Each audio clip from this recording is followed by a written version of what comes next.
कलकत्ता में एक बहुत पुराना महल था। सभी लोग उस महल को भूतिया महल बताते थे क्योंकि जो भी वहां रहने आता था उसकी बहुत ही अजीब कारणों से मृत्यु हो जाती थी। इसलिए कोई भी शख्स उस महल को खरीदने के लिए तैयार नहीं था। एक बार अर्जुन नाम के शख्स ने उस भूतिया महल को बहुत ही सस्ते दाम में खरीद लिया और जल्दी ही अपना सारा सामान उस भूतिया महल में जमा लिया। वह अपने बेटे पप्पू के साथ उस भूतिया महल में रहने लगा। महल में शिफ्ट होने के 3-4 दिन में ही अर्जुन को अपने आसपास अजीबोगरीब घटनाएं महसूस होने लगी।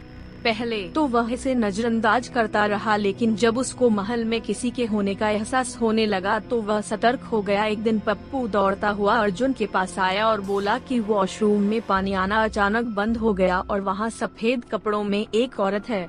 इतना कहकर पप्पू चुप हो गया और अर्जुन की ओर उंगली से इशारा करते हुए कहने लगा, पापा वही औरत आपके पीछे भी खड़ी है। अर्जुन पप्पू को उसी वक्त अपनी गोद में उठाता है और महल से बाहर निकल जाता है। पप्पू बहुत सहमा हुआ था। अर्जुन उसके डर को भगाने के लिए उसे एक कुत्ता खरीद कर देता है। अर्जुन और पप्पू कुत्ते को लेकर वापस महल आ जाते हैं। एक रात बहुत तेज बारिश हो रही थी, तभी अचानक महल में बिजली चली जाती है।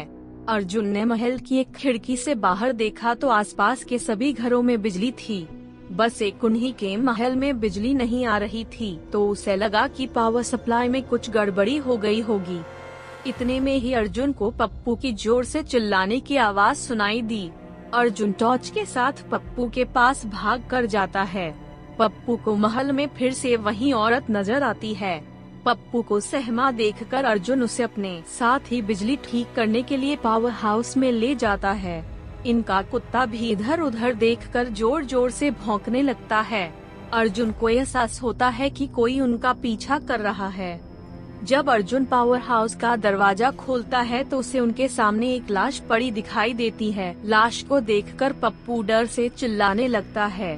अर्जुन पप्पू को लेकर तुरंत दरवाजा बंद कर महल से बाहर भागने की कोशिश करता है।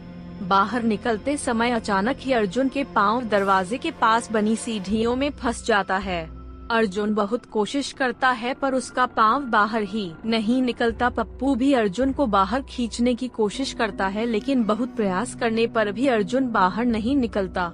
कोई उपाय न सूझने पर पप्पू अपने कुत्ते के साथ महल के अंदर वापस चला जाता है और दरवाजा अपने आप ही बंद हो जाता है। अर्जुन भी 10 मिनट तक अपने पाँव को बाहर निकलने की कोशिश करता है और अंत में सफल हो ही जाता है।